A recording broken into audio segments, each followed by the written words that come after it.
الحمد لله رب العالمين والصلاة والسلام على سيد الأنبياء والمرسلين إن الحمد لله وحده والصلاة والسلام على من لا نبي بعد أما بعد فأعوذ بالله من الشيطان الرجيم بسم الله الرحمن الرحيم قل هو الله أحد الله الصمد لم يلد ولم يولد ولم يكن له كفوا أحد وقال النبي صلى الله عليه وسلم من أحب سنتي فقد أحبني ومن أحبني كان معي في الجنة وقال النبي صلى الله عليه وسلم بني الإسلام على 5 شهادة أن لا إله إلا الله وإقام الصلاة وإيتاء الزكاة والحج والصوم رمضان وقال النبي صلى الله عليه وسلم فمن رغب عن سنتي فليس مني সমস্ত প্রশংসা গুণগান গুণকীর্তন আরাধনা উপাসনা গঞ্জনা ভজনা সেই আল্লাহ সুবহানাহু ওয়া তাআলার নিমিত্তে যিনি আমাকে আপনাকে আজকে এই জুমাহের দিনে দূর দূরাজ থেকে অগণিত মানুষের মধ্য হতে ফুটে ফুটে বেছে বেছে তার শ্রেষ্ঠতম ঘরে তার শ্রেষ্ঠ ইবাদত আদায় করে নেওয়ার নিমিত্তে একত্রিত করেছেন, তাই সেই আল্লাহ সুবহানাহু ওয়া তাআলার শুকরিয়া আদায় করি। সকলেই আমরা বলি আলহামদুলিল্লাহ। তারই পরে তারই প্রেরিত অন্তিম দূত, অন্তিম ঋষি, অন্তিম অবতার মুহাম্মাদুর রাসূলুল্লাহ সাল্লাল্লাহু আলাইহি ওয়াসাল্লাম, যিনি ছিলেন ধর্মের গুরু আর কর্মের সেরা, সেই নবীর উপরে অগণিত শান্তির ধারা বিবর্ষিত হোক। তাই আমরা সকলে বলি আল্লাহুম্মা সাল্লি আলাইহি আল্লাহুম্মা বারিক আলাইহি। আজকের দিনে আপনাদের সম্মুখে উপস্থিত হয়ে যে বিষয়টিকে নিয়ে গুটি কয়েক কথা উপস্থাপন করব বলে তথা প্রস্ফুটিত করব বলে মনস্থির করেছি, সেই সাবজেক্টটির নাম হলো আল্লাহ সুবহানাহু ওয়া তাআলার নিকটে সর্বাধিক সম্মানিত, সম্ভ্রান্ত, উৎকৃষ্ট কে। আমি আপনি জানি, বিষয়টা বোঝার চেষ্টা করি। পৃথিবীতে অগণিত মানুষ রয়েছে, আল্লাহ সুবহানাহু ওয়া তাআলা তিনি প্রেরণ করেছেন।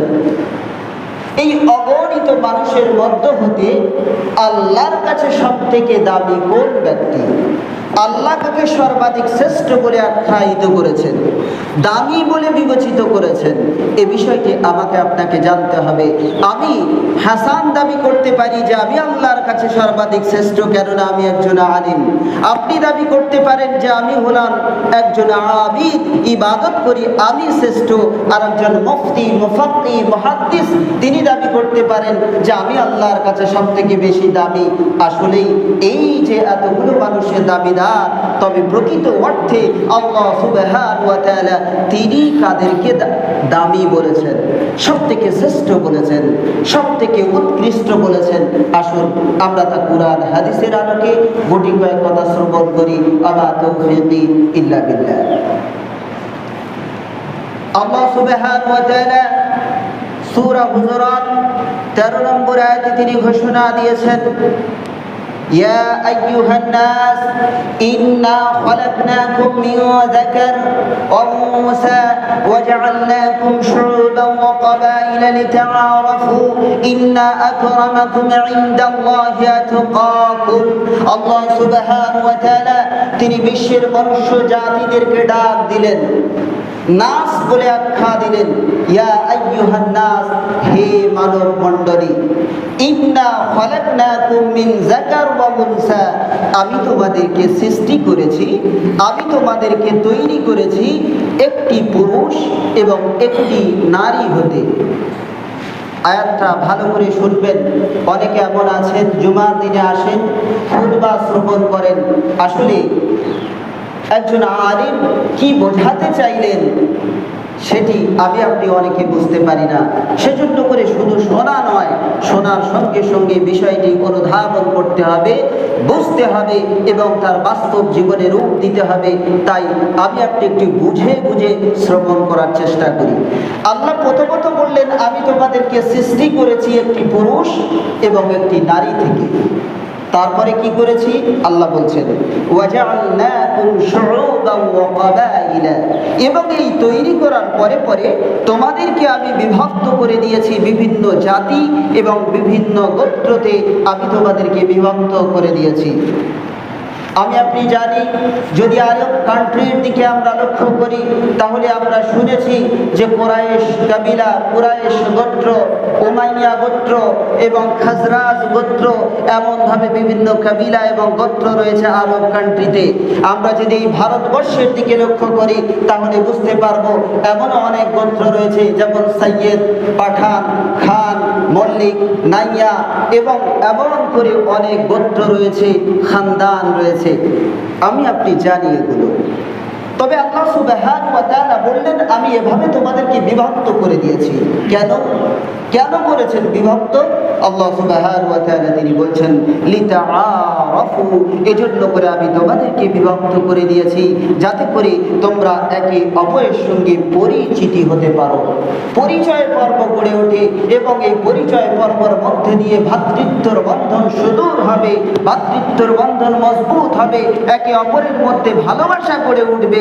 এজন্য করে আমি তোমাদেরকে বিভক্ত করে দিয়েছি বিভিন্ন জাতি এবং গোত্রকে। আল্লাহ সুবহানাহু ওয়া তাআলা তিনি ঘোষণা দিয়েছেন। ফর এক্সাম্পল, উদাহরণস্বরূপ, আমি ঢোলা থানা থেকে আপনাদের এখানে এসেছি। আসার পরে খুতবা দিচ্ছি, এমন অবস্থাতে আপনাদের সঙ্গে কথোপকথন হবে, আলাপ আলোচিত হবে। এই বিভিন্ন আলাপ আলোচনার মধ্য দিয়ে, কথোপকথনের মধ্য দিয়ে ভালোবাসা গড়ে উঠবে, পরিচিতি গড়ে উঠবে এবং তার সঙ্গে সঙ্গে মনে হবে অমুক ব্যক্তি এসেছিলেন, খুতবা দিয়েছিলেন, হ্যাঁ এই ব্যক্তিটি এমন ছিল। এই যে পরিচয় পর্ব, আল্লাহ সুবহানাহু ওয়া তাআলা তিনি বলছেন, বান্দা আমি তোমাদেরকে একটি পুরুষ এবং নারী থেকে সৃষ্টি করার পরে বিভক্ত করে দিয়েছি বিভিন্ন জাতি এবং গোত্রতে। তার নেপথ্যে যে কারণ বিদ্যমান রয়েছে সেটি হলো এটাই যে একে অপরের সঙ্গে যখন ভালোবাসা গড়ে উঠবে, দেখা হবে, তখন ভালোবাসা গড়ে উঠবে।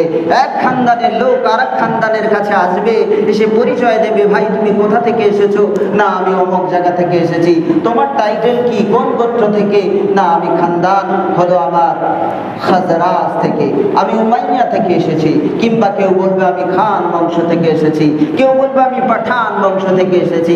আল্লাহ বলেন, এই যে পরিচয় দিয়ে তোমরা একে অপরের কাছাকাছি হও, এজন্য করে আমি তোমাদেরকে বিভক্ত করে দিয়েছি বিভিন্ন জাতি এবং গোত্রকে।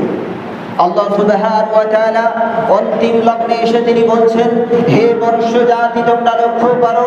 আল্লাহ সুবহানাহু ওয়া তাআলা তিনি বললেন, ইন্না আকরামাকুম ইনদাল্লাহি আতকাকুম, তবে তোমরা শুনে রাখো, জেনে রাখো, এই যে অগণিত মানুষ রয়েছে, এই অগণিত মানুষের মধ্য হতে, তোমাদের মধ্য হতে সর্বাধিক শ্রেষ্ঠ আল্লাহ সুবহানাহু ওয়া তাআলার নিকটে, আল্লাহ বলছেন আমার নিকটে সর্বাধিক শ্রেষ্ঠ আর উৎকৃষ্ট তোমাদের মধ্য হতে ওই ব্যক্তি, আতকাকুম, তোমাদের মধ্য হতে যে সব থেকে বেশি তাকওয়াশীল, যার মধ্যে আল্লাহ ভীতি রয়েছে, যে ব্যক্তি আল্লাহ সুবহানাহু ওয়া তাআলাকে বেশি বেশি ভয় করে, ওই ব্যক্তি হলো সব থেকে দামি, সব থেকে শ্রেষ্ঠ। আমি আপনি মূলত বিষয়টি লক্ষ্য করি, বিষয় ছিল আল্লাহর কাছে সর্বাধিক শ্রেষ্ঠ, সর্বাধিক সম্ভ্রান্ত কে, আল্লাহ কাকে দাবি বলে। আল্লাহ সুবহানাহু ওয়া তাআলা এই আয়াতের অন্তিম লগ্নে বেশ কিছু কথা শুরু থেকে বলার পরে শেষে এসে বললেন, তোমাদের মধ্য হতে সব থেকে দাবি হলো ওই ব্যক্তি যে বেশি বেশি আমি আল্লাহ আমাকে ভয় করে, আমাকে ভয় করে চলে পৃথিবীর ধরাধামে, ওই ব্যক্তি তো সব থেকে দাবি। তাহলে আমি আপনি এতটুকু বুঝতে সক্ষম হলাম এই আয়াতের মধ্য দিয়ে যে পৃথিবীতে অনেকে মনে করে আমি পাঠান বংশের লোক, আমি সৈয়দ বংশের লোক, আমি খান বংশের লোক, অতএব আমি দামি। আর তুমি তো নাইয়া, তুমি তো মল্লিক বংশের লোক, অতএব তুমি দামি নাও, আমি দামি। অনেকে মনে করে যে আমি হলাম আলিম, আমি দামি। অনেকে মনে করে আমি মুফতি, আমি দামি। অনেকে মনে করে যে আমি হলাম ফর্সা, দেখতে সুদর্শন, সুন্দর, সুশ্রী, লাবণ্যময়ী, অতএব আমি দামি। অনেকে মনে করে তুমি কালো, তুমি বেটে, তুমি ছোট, তুমি খাটো, অতএব তুমি দামি নাও। আল্লাহ সুবহানাহু ওয়া তাআলা তিনি বলেন এই জাতি, গোত্র, এই বংশের মধ্য দিয়ে এভাবে করে দামি বিবেচিত হবে না, বরং আমি আল্লাহ সুবহানাহু ওয়া তাআলা আমার কাছে শ্রেষ্ঠত্বের মানদণ্ড হলো আল্লাহ ভীতি। যে ব্যক্তি আমাকে সব থেকে বেশি ভয় করে সে কালো হতে পারে, খাটো হতে পারে, আরো কিছু হতে পারে, কিন্তু যদি তার ভিতরে সব থেকে বেশি আল্লাহ ভীতি থাকে তাহলে ওই ব্যক্তি আমি আল্লাহ সুবহানাহু ওয়া তাআলা সব থেকে আমার কাছে বেশি দামি। আমি আপনি এতটুকু বুঝতে সক্ষম হয়েছি। আসুন আমি আপনি লক্ষ্য করি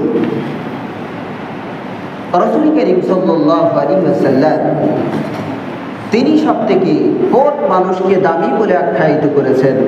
রাসূল করিম সাল্লাল্লাহু আলাইহি ওয়াসাল্লামের বাণী কি রয়েছে যদি আমি আপনি লক্ষ্য করি, সুনানে সহিহুল বুখারী 4689 নম্বর হাদিস, হযরত আবু হুরায়রা রাদিয়াল্লাহু তাআলা আনহু থেকে বর্ণিত। আনা আবি হুরায়রা রাদিয়াল্লাহু তাআলা আনহু قال سئل رسول الله صلى الله عليه وسلم أي الناس أكرم قال أكرمهم عند الله أتقاهم। হযরত আবু হুরায়রা রাদিয়াল্লাহু তাআলা আনহু থেকে বর্ণিত, তিনি বলেন একদা রাসূল করিম সাল্লাল্লাহু আলাইহি ওয়াসাল্লামকে জিজ্ঞাসা করা হলো, রাসূলকে জিজ্ঞাসা করা হলো আইয়ুন নাসি আকরাম, মানুষের মধ্য হতে সব থেকে শ্রেষ্ঠ, সব থেকে দামি, সব থেকে উৎকৃষ্ট আল্লাহ সুবহানাহু ওয়া তাআলার নিকটে কোন ব্যক্তি? ইয়া রাসূলুল্লাহ, রাসূলকে জিজ্ঞাসা করা হলো। রাসূল করিম সাল্লাল্লাহু আলাইহি ওয়াসাল্লাম তখন দ্ব্যর্থহীন ভাষায় ঘোষণা করে জানিয়ে দিলেন, ক্বালা আকরামুহুম ইনদাল্লাহি আতকাহুম। রাসূল করিম সাল্লাল্লাহু আলাইহি ওয়াসাল্লাম তখন জানিয়ে দিলেন আকরামুহুম, তাদের মধ্য হতে সর্বাধিক সম্ভ্রান্ত আর উৎকৃষ্ট হলো ওই ব্যক্তি ইনদাল্লাহি, আল্লাহ সুবহানাহু ওয়া তাআলার নিকটে, আতকাহুম, তাদের মধ্য হতে যার মধ্যে আল্লাহ ভীতি রয়েছে, আল্লাহর ভয় রয়েছে, ওই ব্যক্তি হলো আল্লাহ সুবহানাহু ওয়া তাআলার নিকটে দামি আর শ্রেষ্ঠ। তাহলে আমি আপনি সহিহুল বুখারীর হাদিস দিয়ে এবং কুরআন মাজিদের আয়াত দিয়ে এতটুকু বুঝতে সক্ষম হলাম, আল্লাহ এবং তার প্রেরিত দূতের বাণী থেকে এতটুকু বুঝতে আমি আপনি সক্ষম হয়েছি যে আল্লাহ সুবহানাহু ওয়া তাআলার কাছে সর্বাধিক সম্ভ্রান্ত হলো ওই ব্যক্তি যার মধ্যে আল্লাহ ভীতি রয়েছে, অর্থাৎ পৃথিবীতে আল্লাহকে ভয় করে চলে। আমি আপনি দৈনন্দিন জীবনে যে সমস্ত কর্ম সম্পাদন করি সেই কর্ম সম্পাদন করার নিমিত্তে আমি আপনি ভয় করব কাকে? আল্লাহ সুবহানাহু ওয়া তাআলাকে।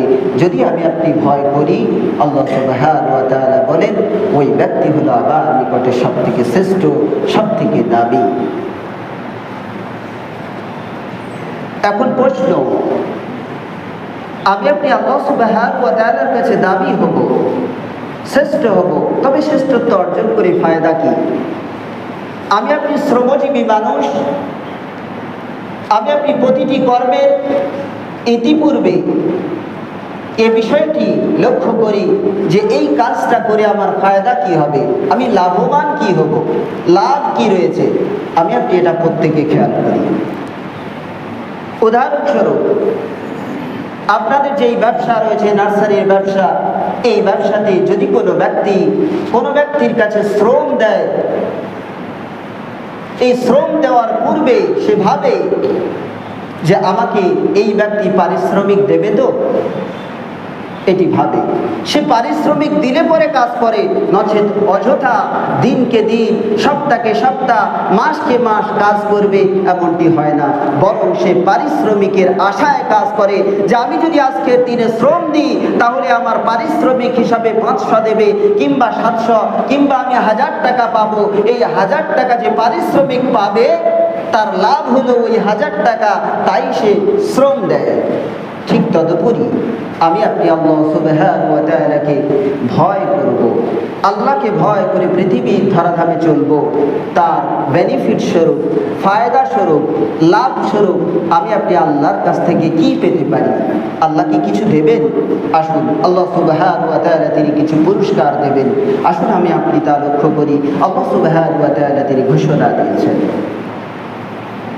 আল্লাহ সুবহানাহু ওয়া তাআলা সূরাতুল আনফাল 29 নম্বর আয়াতে আল্লাহ সুবহানাহু ওয়া তাআলা তিনি ঘোষণা দিয়ে জানিয়ে দিয়েছেন, ইয়া আইয়ুহাল্লাযীনা আমানু ইন তাত্তাকুল্লাহা ইয়াজআল লাকুম ফুরকানাও ওয়া ইউকাফির আনকুম সাইয়্যাতিকুম ওয়া ইয়াগফির লাকুম আল্লাহু গফুরুর রহিম।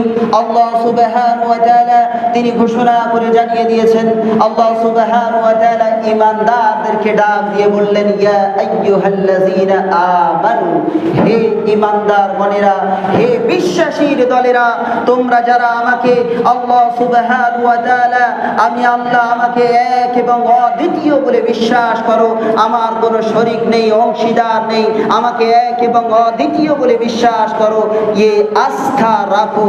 আল্লাহ সুবহানাহু ওয়া তাআলা তাদেরকে ডাক দিয়ে বলছেন, হে ঈমানদার গণেরা, হে বিশ্বাসীর দলেরা, ইন তাত্তাকুল্লাহা ইয়াজআল লাকুম, তোমরা যদি এভাবে আমি আল্লাহ সুবহানাহু ওয়া তাআলা আমাকে ভয় করতে থাকো তাহলে আমি তোমাদেরকে প্রদান করব, ইয়াজআল লাকুম ফুরকানান, আমি তোমাদেরকে ফুরকান দান করব। প্রথম পুরস্কার হলো ফুরকান।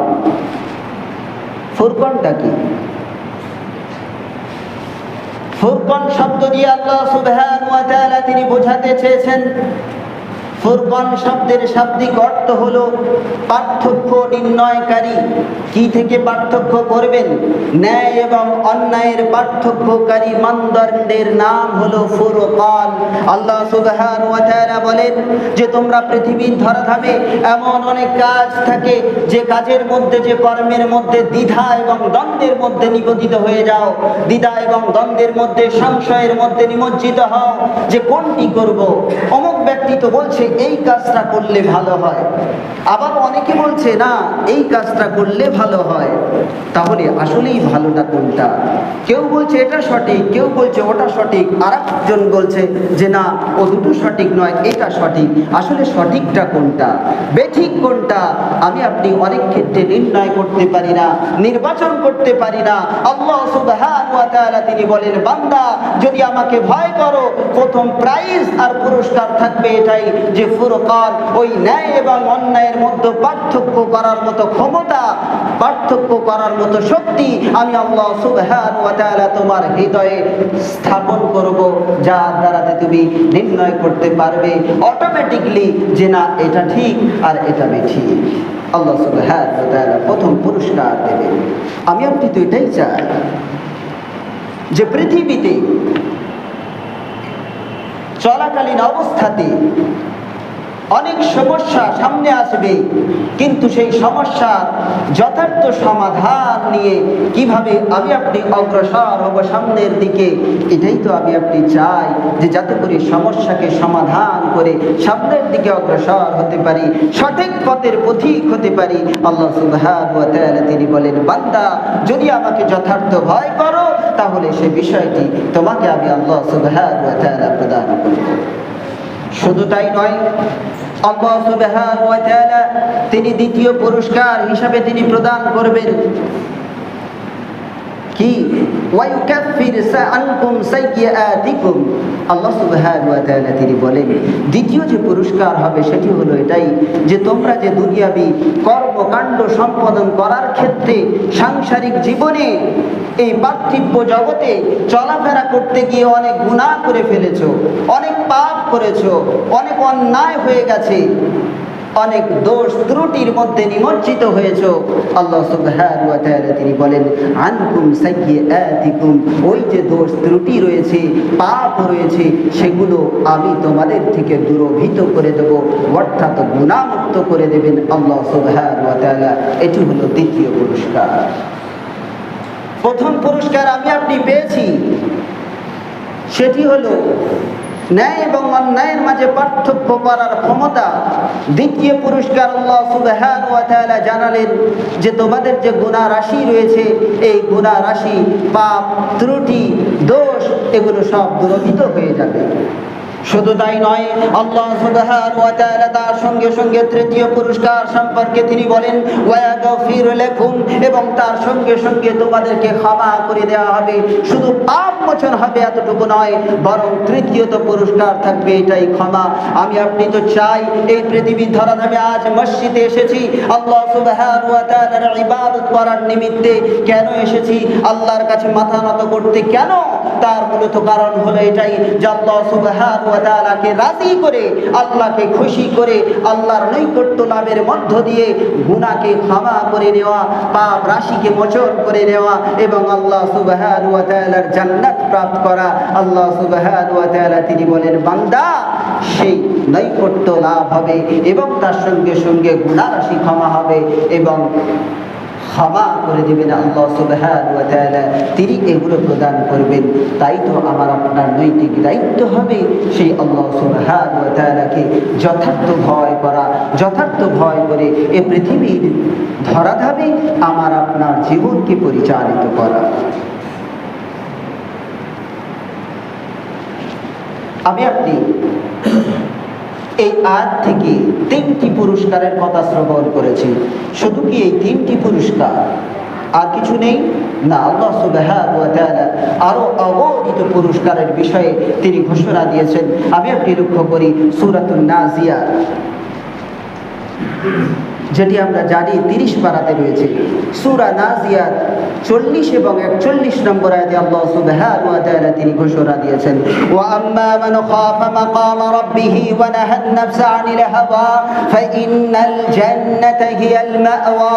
আল্লাহ সুবহানাহু ওয়া তাআলা তিনি ঘোষণা করে জানিয়ে দিয়েছেন ওয়া আম্মা মান খাফা, যে ব্যক্তি আল্লাহ সুবহানাহু ওয়া তাআলার নিকটে উপস্থিত হওয়াকে ভয় করে, ওয়া নাহান নাফসা আনিল হাওয়া, এবং আপন কুপ্রবৃত্তিকে নিয়ন্ত্রণ করে, আপন কুপ্রবৃত্তি হতে নিজেকে বিরত রাখে, ফাইন্নাল জান্নাতা হিয়াল মাওয়া, তার ঠিকানা হবে জান্নাত। কি ঠিকানা? জান্নাত। শর্ত কি? আল্লাহ সুবহানাহু ওয়া তাআলার কাছে উপস্থিত হওয়াকে ভয় করা। এই উপস্থিত হওয়াকে ভয় করা, এই কথার অর্থ কি? একতার অর্থ হলো এটাই যে পার্থিব জগতে আমি আপনি যখন জেনার সম্মুখীন হই, আমি আপনি যখন ঘুষের সম্মুখীন হই, আমি আপনি যখন সুদের সম্মুখীন হই, আমি আপনি যখন কোনো অন্যায় কর্ম, অশ্লীল কর্মের সম্মুখীন হয়ে থাকি, এমত অবস্থাতে আল্লাহ সুবহানাহু ওয়া তাআলার কথা স্মরণ করতে হবে যে আমি যদি এই গুনার কাজে নিমজ্জিত হয়ে যাই, একদিন আল্লাহর কাছে আমাকে উপস্থিত হতে হবে। আর উপস্থিত হয়ে আল্লাহর কাছে জবাবদিহি করতে হবে, আল্লাহর কাছে হিসাব দিতে হবে যে বান্দা তুমি অমুক সময়ে অমুক খারাপ কাজ সম্পাদন করেছো, অতএব কেন করেছো তার জবাব দাও।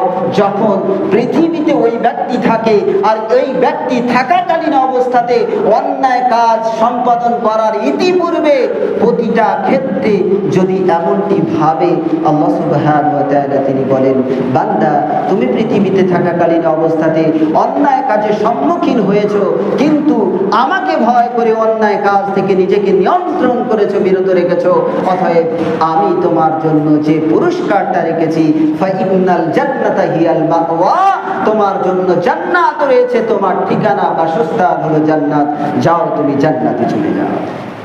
সুবহানাল্লাহি ওয়া বিহামদিহি। আমার আপনাকে বুঝতে হবে খুতবা আমি আপনি শ্রবণ করি, কিন্তু খুতবার মধ্যে কি বোঝাতে চাচ্ছে মাওলানা সাহেব সেটি আমি আপনি বুঝতে পারি। বুঝতে হবে বিষয়টি। ধ্যানমগ্ন সহকারে শুনতে হবে এবং তার প্রতিফলন ঘটাতে হবে এই বাস্তব দুনিয়াতে। এমনটি নয় যে শুধু শ্রবণ করব, আর শ্রবণ করার পরে মসজিদ থেকে বের হয়ে যাওয়ার পরে বাহবা দেব, খুব সুন্দর খুতবা হয়েছে, বাট খুতবার মধ্যে কি হয়েছে আর কিছু বুঝি না, আমল যে করতে হবে সেটি আর খোঁজ নেই। এমনটি নয়, বরং আমার একটা নৈতিক দায়িত্ব হবে খুতবাকে শ্রবণ করার পরে তার যথার্থ মূল্যায়ন করা, তার যথার্থ আমল করা। এটি আল্লাহ সুবহানাহু ওয়া তাআলার নির্দেশ এবং নবী করিম সাল্লাল্লাহু আলাইহি ওয়াসাল্লামের থেকে আমি আপনি উপলব্ধি করতে পারি, বুঝতে পারি। শুধু তাই নয়, আল্লাহ সুবহানাহু ওয়া তাআলা সূরাতুর রহমান 46 নম্বর আয়াতে আল্লাহ সুবহানাহু ওয়া তাআলা ঘোষণা দিয়েছেন, ওয়ালিমান খাফা মাকামা রাব্বিহি জান্নাতান, যে ব্যক্তি আল্লাহ সুবহানাহু ওয়া তাআলার সম্মুখে উপস্থিত হওয়াকে ভয় করে তার জন্য দুটি উদ্যান রয়েছে। জান্নাতান, জান্নাত এক বচন, জান্নাতানে দ্বিবচন। এই দ্বিবচন দিয়ে দুটি উদ্যানের কথা আল্লাহ সুবহানাহু ওয়া তাআলা তিনি বলেছেন। দুটি উদ্যান বলতে কি, আসুন আমি আপনি যদি তার ব্যাখ্যা নিতে চাই তাহলে রাসূল করিম সাল্লাল্লাহু আলাইহি ওয়াসাল্লামের বাণীর দিকে লক্ষ্য করতে হয়। সুনান তিরমিজি, এই তিরমিজির 2528 নম্বর হাদিস, রাসূল করিম সাল্লাল্লাহু আলাইহি ওয়াসাল্লাম তিনি বলেন, ইন্না ফিল জান্নাতি জান্নাতাইনি আনিয়াতুহুমা ওয়া মা ফীহিমা মিন ফিজ্জা ওয়া জান্নাতাইনি আনিয়াতুহুমা ওয়া মা ফীহিমা মিন যাহাবিন। রাসূল করিম সাল্লাল্লাহু আলাইহি ওয়াসাল্লাম তিনি দ্ব্যর্থহীন ভাষায় ঘোষণা করে জানিয়ে দিয়েছেন যে জান্নাতের মধ্যে দুটি উদ্যান রয়েছে, আর সেই উদ্যান, সেই বাগানের মধ্যে যা কিছু যাবতীয় আসবাবপত্র, পান পাত্র রয়েছে, পান করার সামান, সেই সমস্ত জিনিসগুলো থাকবে মিন ফিজ্জা। ফিজ্জা মানে রৌপ্য, রূপার তৈরি। আমি আপনি ভাবি জান্নাতের মধ্যে দুটি বাগান হবে, উদ্যান হবে, আর সেই উদ্যানের মধ্যে যা কিছু আসবাবপত্র থাকবে, পানপাত্র থাকবে, সেগুলো কিসের হবে? রৌপের হবে। আমি আপনি এই পার্থিব জগতে রৌপের গহনা তৈরি করার নিমিত্তে কত প্রচেষ্টা চালাই যে আমার আপনার কন্যার জন্য যদি রৌপের গহনা থাকে বিবাহের কাজে লাগবে, অতএব সেই রৌপের গহনা বানানোর জন্য কত চেষ্টা করি। আল্লাহ সুবহানাহু ওয়া তাআলা তিনি বলেন, বান্দা এবং বান্দি, তোমরা যদি পৃথিবীর ধরাধামে আমাকে যথার্থ মূল্যায়ন করে ভয় করে চলো, আমি আল্লাহ সুবহানাহু ওয়া তাআলা তিনি জানিয়ে দিয়েছেন নবীর মারফত যে তোমরা জান্নাতের মধ্যে দুটি উদ্যান পাবে, আর সেই উদ্যানে যত পানপাত্র থাকবে সমস্ত সামগ্রী রৌপের হবে, রূপার হবে। যে রূপা তোমরা পৃথিবীর ধরাধামে লালায়িত ছিল প্রাপ্ত করার নিমিত্তে, কিন্তু ওটি তোমরা অগাধ পরিমাণে পাবে জান্নাতের মধ্যে। শুধু তাই নয়, রাসূল করিম সাল্লাল্লাহু আলাইহি ওয়াসাল্লাম তিনি আরো জানিয়ে দিয়েছেন, ওয়া জান্নাতাইনি আনিয়াতুহুমা ওয়া মা ফীহিমা মিন যাহাবিন, এবং তার সঙ্গে সঙ্গে ওই জান্নাতের মধ্যে আরো দুটি উদ্যান থাকবে, আরো দুটি বাগান থাকবে, আর সেই বাগানের মধ্যে যা কিছু পান পাত্র এবং সামগ্রী থাকবে সমস্ত সামগ্রী হবে যাহাবিন, অর্থাৎ স্বর্ণের। আমি আপনি ভাবি যে ইতিপূর্বে স্বর্ণের দাম ছিল 25,000 টাকা বা তার থেকে আরো কম। যে সময়ের মানুষ আপনারা জানেন যে আমি দেখেছি 25,000 টাকা স্বর্ণের ভরি ছিল, এমন অবস্থাতে সেই স্বর্ণের দাম আস্তে আস্তে বাড়তে বাড়তে আজ লাখের কাছে ধাক্কা দিয়েছে, লাখ টাকা পর্যন্ত পৌঁছেছে, 4 গুণ বেড়ে গেছে।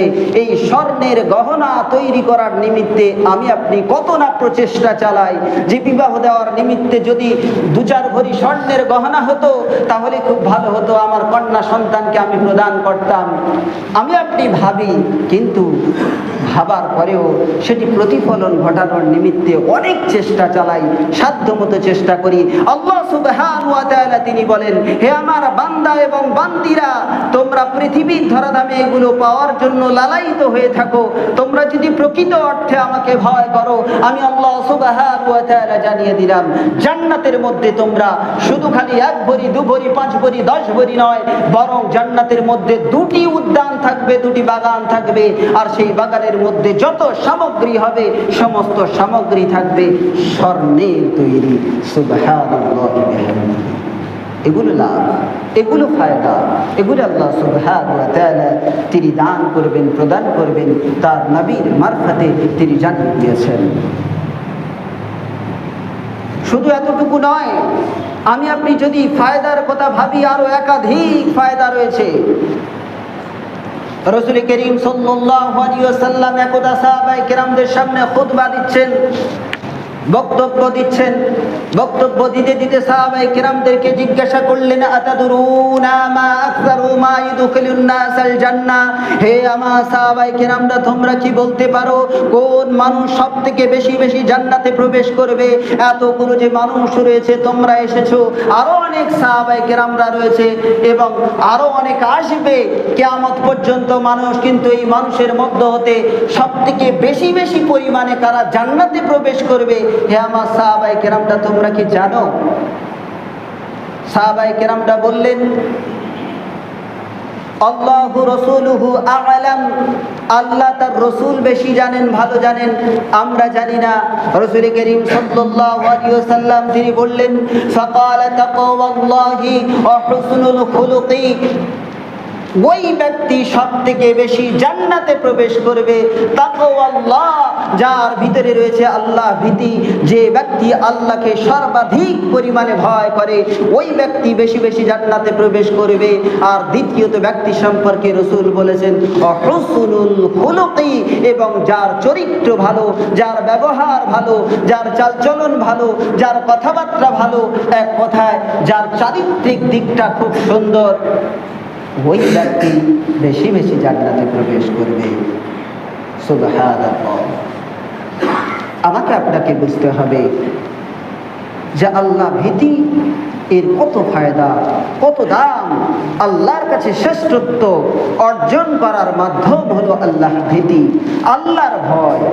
আল্লাহর ভয় যদি আমার আপনার মধ্যে থাকে, আমরা পার্থিব জগতে যেমন উপকৃত হব, তদুপরি আমরা উখরবী জীবনে তথা আখিরাতে, সেই পরকালে তার ফ্যাসিলিটি আমরাও প্রাপ্ত করব। আল্লাহ সুবহানাহু ওয়া তাআলা তিনি আরো ঘোষণা দিয়েছেন সূরাতুল আরাফ 96 নম্বর আয়াত। আল্লাহ সুবহানাহু ওয়া তাআলা তিনি বলেন, ওয়ালাউ আন্না আহলাল কুরা আমানু ওয়াত্তাকাউ লাফাতাহনা আলাইহিম বারাকাতিন মিনাস সামাই ওয়াল আরদ। আল্লাহ সুবহানাহু ওয়া তাআলা তিনি ঘোষণা করে জানিয়ে দিয়েছেন, ওই জনপদের অধিবাসীরা, ওই জনপদের অধিবাসীরা তারা যদি ঈমান আনত, ওয়াত্তাকাউ, এবং তারা যদি ভয় করত, লাফাতাহনা আলাইহিম বারাকাতিন মিনাস সামাই ওয়াল আরদ। আল্লাহ বলেন, আমি তাহলে তাদের জন্য জমিন এবং আসমানের রহমতের দরজাসমূহ উন্মুক্ত করে দিতাম, আমি খুলে দিতাম। আল্লাহ সুবহানাহু ওয়া তাআলা এক জনপদ সম্পর্কে, এক জাতি সম্পর্কে তিনি ঘোষণা দিয়েছেন, ওরা যদি ঈমান আনত, আল্লাহকে ভয় করত, তাহলে আমি ওদের জন্য জমিন এবং আসমানের রহমতের দরজা খুলে দিতাম। আচ্ছা, আমি আপনাদেরকে জিজ্ঞাসা করি, আচ্ছা আমরা কি ঈমানদার নই? আমরা কি আল্লাহকে বিশ্বাস করি না? বিশ্বাস করি। আমরা আল্লাহ সুবহানাহু ওয়া তাআলাকে এক এবং অদ্বিতীয় বলে মেনে নিয়েছি। আমরা আল্লাহর প্রতি বিশ্বাস রাখি, আস্থা রাখি। তাই বিশ্বাস রাখি বলে আজ আমরা তারই শ্রেষ্ঠতম ঘরে, আমরা তার ইবাদত সম্পাদন করার নিমিত্তে একত্রিত হয়েছি। যদি আমরা বিশ্বাস না করতাম, তাহলে আমরা এখানে আসতাম না। তাহলে প্রথম যে বিশ্বাসের বিষয়, সেটি আমরা বিশ্বাস করি। আল্লাহ বলেছে, এবং তার সঙ্গে সঙ্গে তারা যদি ভয় করত, ভয়ের বিষয়ে আমি আপনি ভয় করি, ভয় করি, ভয় করি না এমনটি নয়, ভয় করি। তবে যে আল্লাহ সুবহানাহু ওয়া তাআলা যে পরিমাণে ভয় করতে বলেছেন, আমরা সে পরিমাণে ভয় করি না। অতএব আমার আপনার জন্য নৈতিক দায়িত্ব হবে যে যথার্থ বিশ্বাস করা আল্লাহ সুবহানাহু ওয়া তাআলাকে, এবং তার সঙ্গে সঙ্গে যথাযথ ভয় করা। শুধু ভয় নয়, ভয় করার মতো ভয় করতে হবে। যদি আমি আপনি ভয় করার মতো ভয় করি, আল্লাহ সুবহানাহু ওয়া তাআলা এই পার্থিব জগতে ফায়দা হিসাবে কি দেবেন? লা ফাতাহনা আলাইহিম বারাকাতিম মিনাস সামা, জমিন এবং আসমানের রহমতের দরজা উন্মুক্ত করে দেবেন। অর্থাৎ যে সময়ে আমার আপনার পানির প্রয়োজন, পানি হলে পরে আমার আপনার ফল ফসল বা তার সঙ্গে সঙ্গে গাছ এগুলো সব তরুতাজা থাকবে, সুন্দর থাকবে। সেই সময় আল্লাহ সুবহানাহু ওয়া তাআলা তার আসমান থেকে পানি বর্ষণ করে, রহমত বর্ষণ করে সেগুলোকে ঠিক রেখে দেবেন। আবার যখন প্রয়োজন যে আপনারা বিভিন্ন ফুল এবং ফলের গাছ লাগান জমিনে এবং সেই গাছ সুন্দর হওয়ার প্রয়োজন রয়েছে, আল্লাহ সুবহানাহু ওয়া তাআলা তখন ওই জমিন থেকে রহমত বর্ষণ করে জমিনের দরজাকে তিনি উন্মুক্ত করে দিয়ে, রহমতের দরজাকে, আবার ওই জমিন থেকে তখন আমার আপনার ফসলটাও সুন্দর হবে, ওই ফুলের গাছটা ভালো হবে, ফলের গাছটা ভালো হবে, যদি আল্লাহ সুবহানাহু ওয়া তাআলা তিনি রহমতের দরজা খুলে দেন। এই ফায়দাগুলো পেতে হলে শর্ত কি? কি করা লাগবে?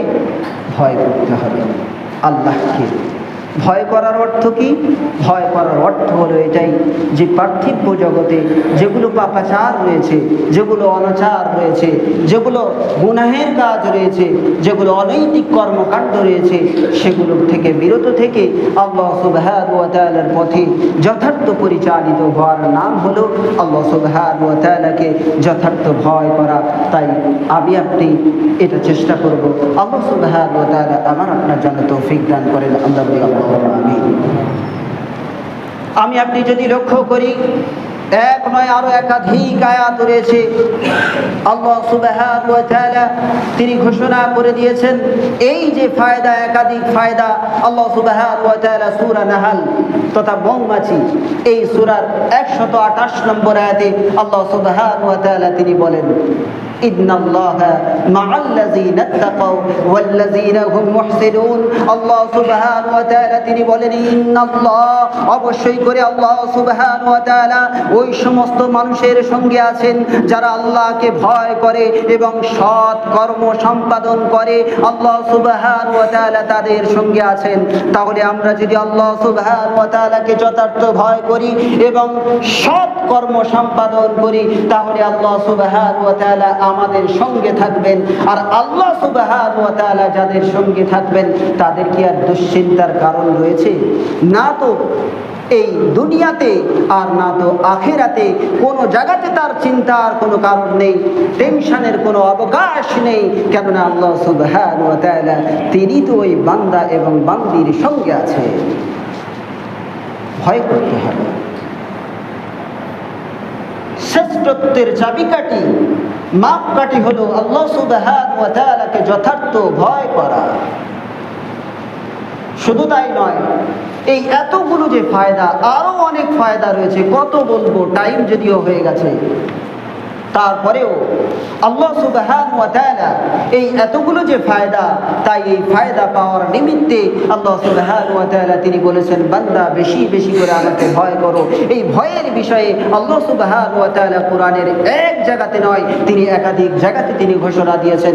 যেমনটি সূরাতুন নিসার 1 নম্বর আয়াত, সূরা আল ইমরানের 102 নম্বর আয়াত, এমন করে সূরা আহজাবের 70 নম্বর আয়াত, সূরা তাওবার 119 নম্বর আয়াত, সূরা মায়েদার 35 নম্বর আয়াত, সূরা হাদীদের 28 নম্বর আয়াত, সূরা হুজরাতের 1 নম্বর আয়াত, আরো একাধিক আয়াত রয়েছে। আল্লাহ সুবহানাহু ওয়া তাআলা তিনি আল্লাহ ভীতির কথা বলেছেন। কেননা এই আল্লাহ ভীতির মধ্য দিয়ে আল্লাহ সুবহানাহু ওয়া তাআলার কাছে সর্বাধিক সম্মানিত হওয়া যায় এবং শ্রেষ্ঠত্ব অর্জন করা যায়, অনেক ফ্যাসিলিটি বেনিফিট পাওয়া যায়। তাই তো আল্লাহ সুবহানাহু ওয়া তাআলা এই আল্লাহ ভীতি সম্পর্কে কুরআনুল মাজিদের একাধিক জায়গাতে তিনি ঘোষণা দিয়েছেন। আসুন, এতগুলো আয়াত সম্পর্কে আলোচনা করা সম্ভবপর নয়, তাই দুই একটি আয়াত সম্পর্কে আমি আপনি তার মৌলিক সারমর্মটা একটু বুঝে নেওয়ার চেষ্টা করি। আমি আপনি জানি, যখন যুবক এবং যুবতী দাম্পত্য জীবনে পদার্পণ করে, যুবককে সামনে বসিয়ে 3টি আয়াত তিলাওয়াত করা হয় সুন্নতি খুতবা হিসাবে। সেটি হলো সূরা নিসার 1 নম্বর আয়াত, সূরা আল ইমরানের 102 নম্বর আয়াত, সূরা আহজাবের 70 নম্বর আয়াত।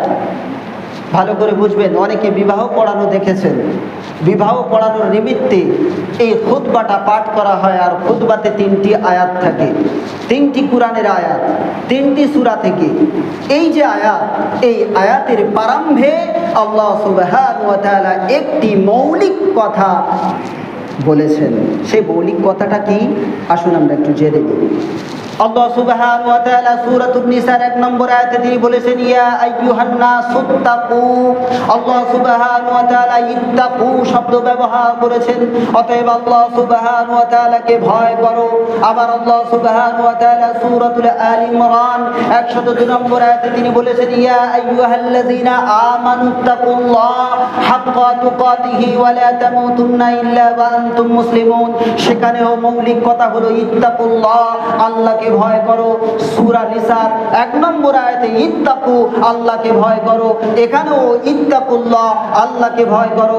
আবার সূরা আহজাবের 70 নম্বর আয়াতে আল্লাহ সুবহানাহু ওয়া তাআলা তিনি বলেন, ইয়া আইয়ুহাল্লাযীনা আমানুত্তাকুল্লাহ ওয়া কুলু কাওলান সাদীদা।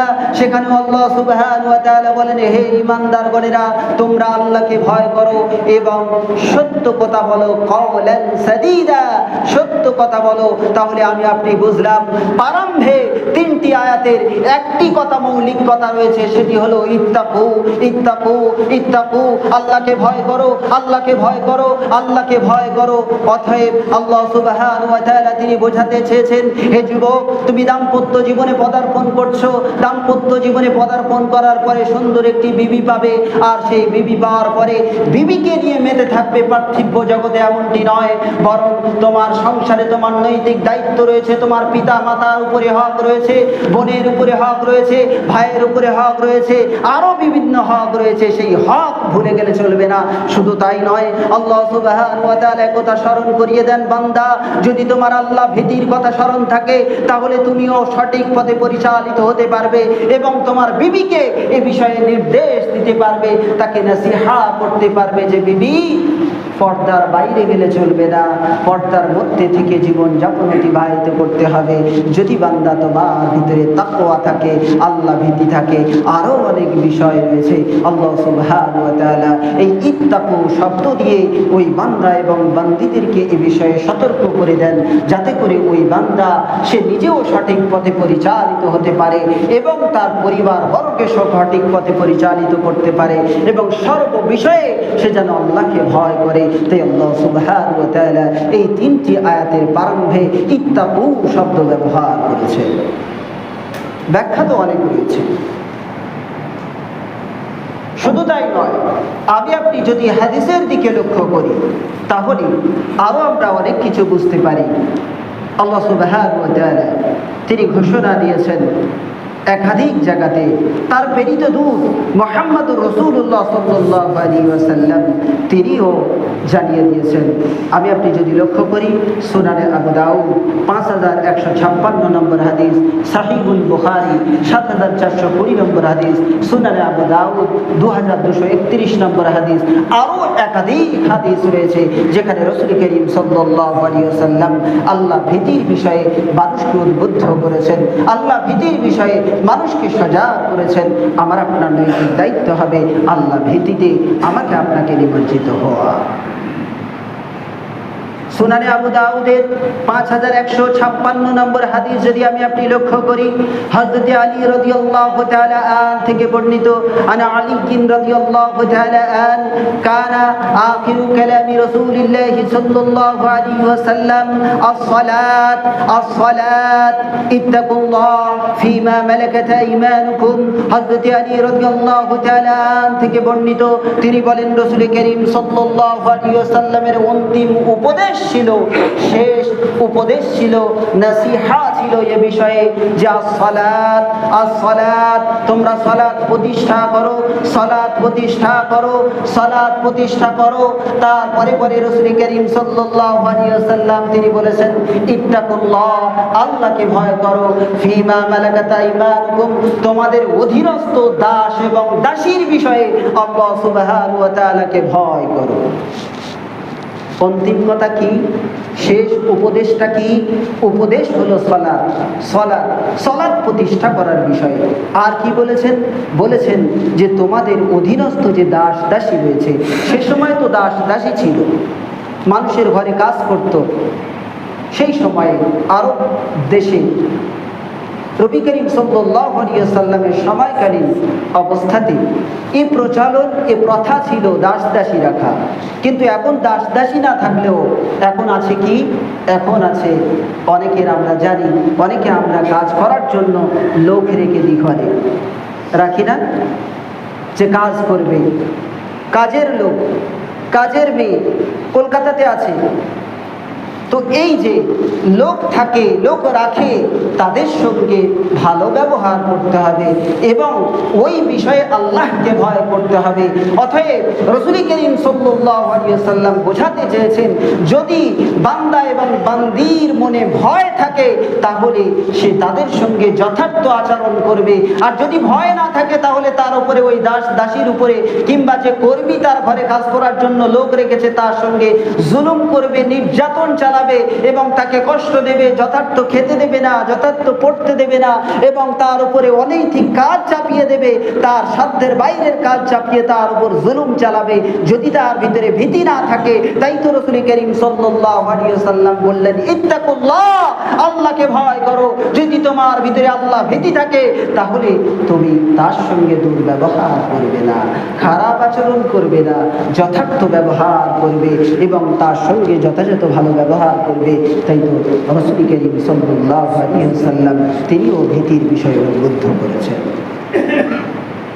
সময় অনেক পার হয়ে গেছে, তাই আমি আর বাড়াতে চাচ্ছি না। হাদিস একাধিক রয়েছে। অন্তিম লগ্নে, অন্তিম সময়ে আমি আপনাদেরকে এতটুকুই বলব যে আল্লাহ সুবহানাহু ওয়া তাআলার কাছে যদি আমি আপনি প্রকৃত অর্থে সর্বাধিক শ্রেষ্ঠ, সর্বাধিক সম্ভ্রান্ত হতে চাই, তাহলে আল্লাহকে যথার্থ ভয় করতে হবে। এবং যদি প্রকৃত অর্থে এই পৃথিবীর ধরাধামে লাভবান হতে চাই এবং তার সঙ্গে সঙ্গে আখিরাতে যদি আমি আপনি জান্নাত প্রাপ্ত করতে চাই, তাহলে আমার আপনার নৈতিক দায়িত্ব হবে আল্লাহকে যথাযথ ভয় করা। আল্লাহ সুবহানাহু ওয়া তাআলা আমার আপনার যেন যথাযথ ভয় করার তৌফিক দান করেন। আমরা প্রত্যেকে বলি আল্লাহুম্মা আমিন। ربنا ظلمنا أنفسنا وإن لم تغفر لنا وترحمنا لنكونن من الخاسرين. ربنا ما خلقت هذا باطلا سبحانك فقنا عذاب النار. ربنا إننا سمعنا مناديا ينادي للإيمان أن آمنوا بربكم فآمنا. ربنا فاغفر لنا ذنوبنا وكفر عنا سيئاتنا وتوفنا مع الأبرار. اللهم اهدنا الصراط المستقيم. اللهم اهدنا الصراط المستقيم. اللهم اجرنا من النار. اللهم اجرنا من النار. رب ارحمهما كما ربياني صغيرا وقل رب ارحمهما كما ربياني صغيرا. اللهم اجرنا من النار. وصلى الله تعالى على خير خلقه محمد وآله وأصحابه أجمعين. سبحان ربك رب العزة عما يصفون وسلام على المرسلين والحمد لله رب العالمين. آمين.